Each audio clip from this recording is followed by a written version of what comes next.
అవసరం. ప్రభుత్వానికి కూడా ఈ ఇష్యూ చాలా చాలా చాలా అవసరం. మేము తీసుకున్నటువంటి నిర్ణయం ప్రజల శ్రేయస్సు గురించి తీసుకుంటున్నటువంటి నిర్ణయం. అది మొత్తం ఎక్స్ప్లెయిన్ చేస్తాము. ఈరోజు తీసుకున్నటువంటి నిర్ణయం వల్ల ప్రజలకు ఏ రకంగా మేలు జరుగుతుంది, ప్రజలకు ఏ రకంగా ఉపయోగపడుతుందని చెప్తాం అధ్యక్ష. మీరు ఏదైతే ఎజెండాలో పెట్టారో ఆ ఎజెండా ప్రకారం తీసుకోండి. ఈ రోజు ఎజెండాలో ఒక ఇష్యూ తీసుకున్నారు, రేపు ఇంకోటి తీసుకోండి. ముందు సభ అదుపులో పెట్టండి అధ్యక్ష. సభ అదుపులో పెట్టండి. తమరే గత గవర్నమెంట్ లో చైర్మన్ గా ఉన్నారు, మేము సభ్యులుగా ఉన్నాం. పోడియం దాటి అక్కడికి రాలేదు అధ్యక్ష. మీరు గీసిన గేప్ దాటి రాలేదు. ఈరోజు కావాలని మీ చుట్టుముట్టు వస్తుంటే మీరు సభ నడపడం ఇది మంచి విధానం కాదు. దయవుంచి మీ పవర్స్ ఉపయోగించండి, సభ సజావుగా జరగడానికి సహకరించమని చెప్పి కోరుతున్నాం అధ్యక్ష.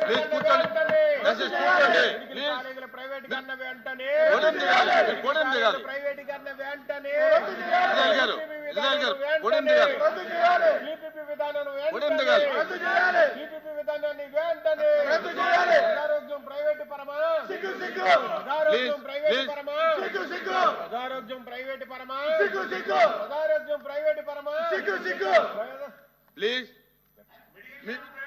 దిగండి, మీ సీట్లోకి వెళ్ళండి. పోడియం దిగాలి.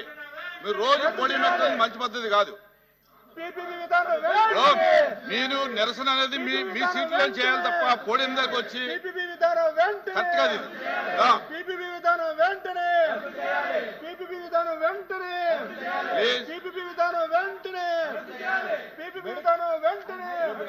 మెడికల్ కాలేజీలపై చర్చ మెడికల్ కాలేజీలపై చర్చ రద్దు చేయాలి. మెడికల్ కాలేజీలపై చర్చ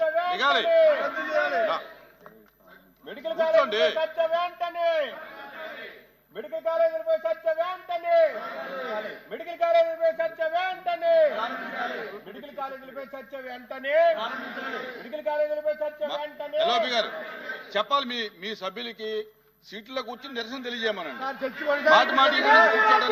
సైలెంట్ గా ఉంటాం. మేము మాట్లాడితే సైలెంట్ గా ఉంటాం విధానం కాదు. ఇది పద్ధతి కాదు అధ్యక్ష.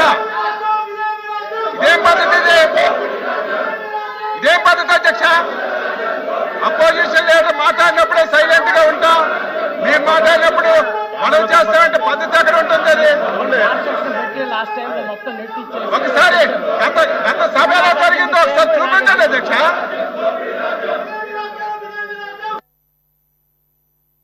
The house is adjourned for 5 minutes.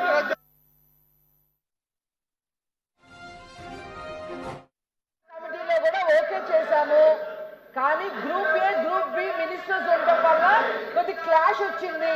దాని గురించి ఈరోజు కన్ఫర్మ్ చేస్తామని కూడా ఆ రోజు చెప్పాము. ఈ లోపు మీరు బిఎస్సీ మీటింగ్ పెట్టారు. ఆ మాత్రం కూడా మీరు ఆలోచించకుండా ఈ రకంగా సభని సజావుగా నడవకుండా చేయడం ఏంటి? రాజేంద్ర ప్రసాద్ గారు చేశాము, కానీ group A group B ministers ఉండటం వల్ల కొద్ది క్లాష్ వచ్చింది. దాని గురించి ఈరోజు కన్ఫర్మ్ చేస్తామని కూడా ఆ రోజు చెప్పాము. ఈ లోపు మీరు బిఎస్సీ మీటింగ్ పెట్టారు. ఆ మాత్రం కూడా మీరు ఆలోచించకుండా ఈ రకంగా సభని సజావుగా నడవకుండా చేయడం ఏంటి? రాజేంద్ర ప్రసాద్ గారు బిజినెస్ అడ్వైజరీ కమిటీలో కూడా ఓకే చేశాము, కానీ group A group B ministers ఉండటం వల్ల కొద్ది క్లాష్ వచ్చింది. దాని గురించి ఈరోజు కన్ఫర్మ్ చేస్తామని కూడా ఆ రోజు చెప్పాము. ఈ లోపు మీరు బిఎస్సీ మీటింగ్ పెట్టారు. ఆ మాత్రం కూడా మీరు ఆలోచించకుండా ఈ రకంగా సభని సజావుగా నడవకుండా చేయడం ఏంటి?